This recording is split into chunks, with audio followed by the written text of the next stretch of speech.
How you doing, YouTube? Matt Massive Beer Reviews back with a sweaty bottle of hopeful, delicious, boozy goodness in the form of Kane Brewing's. It's their Driftwood. Yeah, this is a rye barrel aged Imperial brown ale with maple syrup and molasses. What's not to like about this? Comes from a brewery that kind of goes their way around a barrel aging program. We'll see what's what. Yeah. It also comes courtesy my boy Jerome,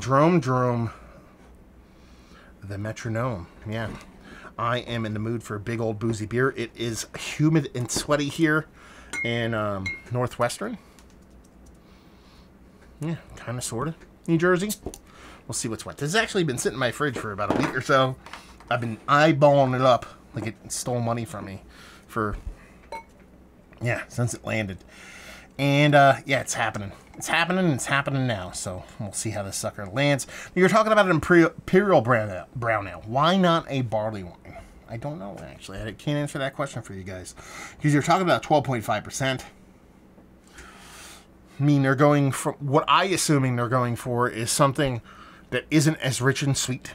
That is a little bit more reserved from at least the beer portion of sweetness. Not necessarily as drying or fluffy or creamy as an Imperial Porter Stout, but also not a barley wine. So you're talking about something that is, you know, just a little bit more reserved from on a sweet area than a barley wine. That's what I'm guessing. Then you have that rye barrel aged portion show. Love the label. I haven't been a huge fan of Kane's kind of changing of labels and what they do label wise, but for some reason this one actually works for me. So yeah, we'll see how this sucker lands. No head to speak of on this. I mean, the head is pretty much dissipated absolutely 100% on this. It's a barrel aged beer. Not going to say I'm surprised. So we'll see what's what. So, but she looks the part of like a rich, dark kind of, I guess that's where it kind of lands. Because it's not exactly barley wine and looks. You know, it lacks that kind of mahogany color, that little bit of clarity to it, but it's not necessarily getting too kind of stout color. It's coming off very much like Coca-Cola, kind of soda-like. So maybe they named this beer after it went into the bottles. Going, okay, it doesn't look like a barley wine, doesn't look like a stout. Let's call it an Imperial brown ale. Might be the case, so regardless, let's get a whiff. Yeah. You know what that smells like? It smells like a big old boozy barrel-aged beer, which is exactly what we wanted. There is a hotness to it. Do we get a date on here? I know we're probably going to get a year date on it. I don't think we're going to get... maybe not even a year date on this. That's weird. I would have assumed we would have gotten some kind of date on this. Have to lean into Jerome and see what he says about this. I assume it's this year. He probably even commented on the unboxing about what year it is. But I just forget. But there is a sharpness to that booziness. Yeah, big vanilla portion of the show. A decent amount of coconut. Soft, like syrupy kind of caramel going on there. That hotness that I'm getting, that might actually be like a combination of an actual spirit kind of hotness, but I think it might be a little bit of spiciness too. A combination working hops in here. It's an English barley wine. It's English leaning, but I believe there's a little bit of hops going on and a little bit of that rye spiciness that might be adding to a hotness, because I'm getting like this spiciness, you know, kind of like accentuating that kind of heat, and I think it might be coming from there. Yeah, I mean, the way the vanilla and the way the coconut kind of comes off in this, it is that epic level of vanilla and coconut that I fucking love, that you can only get from a barrel. You can only get from a barrel because there's none of that in here, right? Imperial brown ale brewed maple syrup, molasses, aged in rye whiskey barrels. Yeah, because I mean, you're not going to get that from the maple syrup and the molasses, and that's not even coming off that crazy. Sure, it's sweet beer, but you're getting this rich kind of creamy vanilla coconut thing that makes me remember beers like the original Flying Mouflon barrel aged, the like old school big bomber bottles of Sukaba. That level of vanilla and coconut, basically the level of coconut that would make my buddy Joe from Beer Patrol kind of lose his shit. That's basically what's going on right now.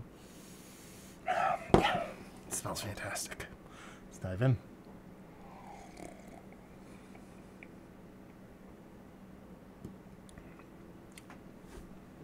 It makes sense as an Imperial Brown Ale. It does. And that's the thing, that's the cool thing about it. Because, you know, I sit there kind of a little bit cynical being like, okay, Imperial Brown Ale, why isn't it a barley wine? Or like, okay, it looks like, it doesn't look like a stout. It doesn't look like a barley wine. They probably just called it Imperial Brown Ale. But it just makes sense there because it's not a porter, it's not a stout, and it's not a barley wine. Well, what is it? Now, in the grand scheme of things,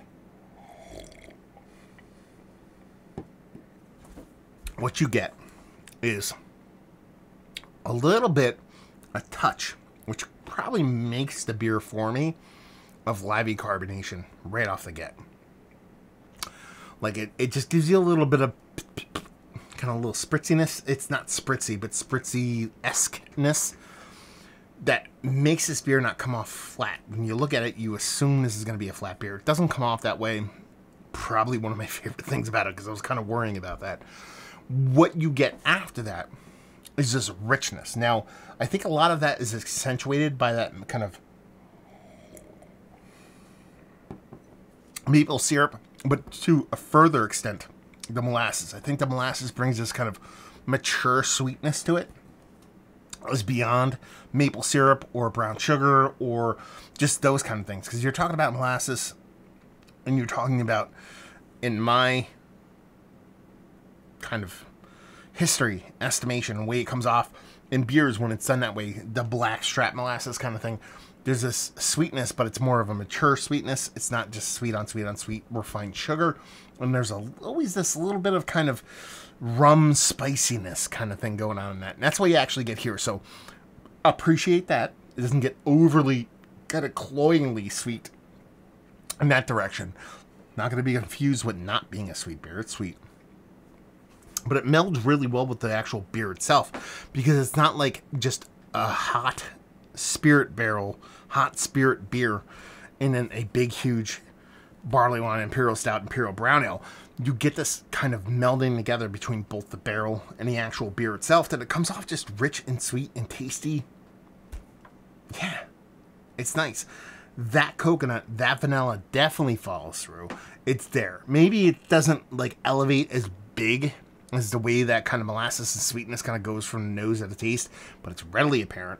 And you can just tell it comes from a barrel. You can absolutely 1000% tell that it's not a added thing. Not vanilla bean, not an adjunct, or at this point, anything could be an adjunct, but you know what I'm saying. It's not extract. It's not vanilla bean. It's not marshmallow fluff.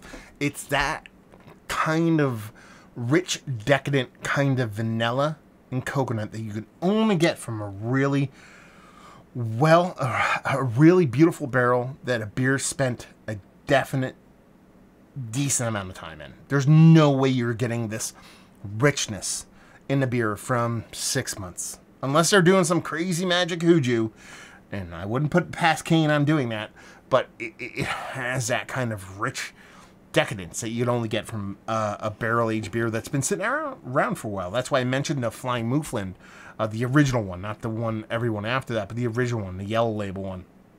You know, OG Sukabas, those kind of beers that really spend a very personable long time in a barrel. Mouthfeel, like I said, is surprisingly nice based off of how the beer looks. Carbonation is good enough for me. The way the kind of beer marries from that rich kind of maltiness that is an Imperial Brown Ale and not anything beyond that, with that nice sweetness and richness from the barrel. It's more blackstrap molasses than maple syrup, but I'm sure that sweetness is just kind of an accentuator and everything else. And the vanilla and coconut portion of the show is by far and away my favorite portion of this beer.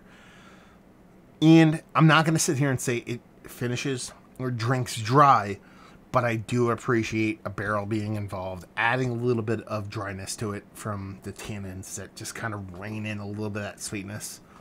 It's a tasty beer. This is kind of, these are barrel-aged beers that I really enjoy. And it's kind of like one of the reasons, this is definitely one of the reasons why I think Kane is probably one of the better, if not one of the best barrel-aged programs in Jersey without doubt, but also kind of creeping up there nationwide because their barrel aging program is not just really good.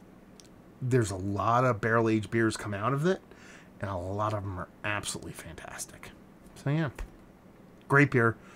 Better than I thought it would be, because when you throw in that Imperial Brown thing, that's the cynic in me. I'm like, okay, Imperial Brown Ale, it's just going to be kind of a lesser version of barrel aged beer, and my whole preconceived notion going ahead.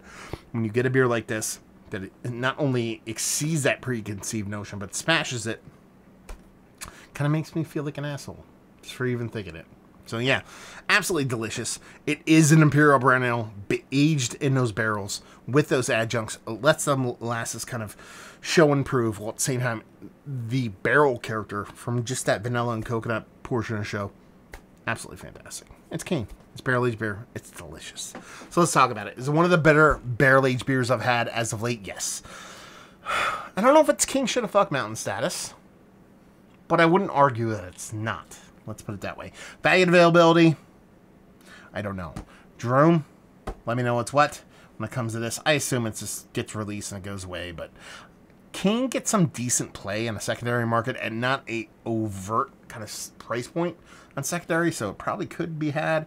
And leave you with, if you like what we like this beer, if you like big boozy, rich barrel-aged beers in a really well-done fashion, and you like those old school beers I was talking about, that OG Flying Mouflon, the Sukaba, that coconut vanilla, this is your boy. So there you go. Another review in the books. Hopefully you guys enjoyed it. Down there if you want to talk about it. I feel a burp coming on. There you go. Massive Beers. If you want to check me out doing the social media stuff, Beer Massive. Want to check me out doing podcasting thing? We've talked to Michael Kane before. You can do that. You can go listen to him in his infancy when he first opened. Relatively close, at least. So hopefully you guys enjoyed the review. Hopefully you're enjoying a nice little Kane right now. I'll see you next time. Cheers.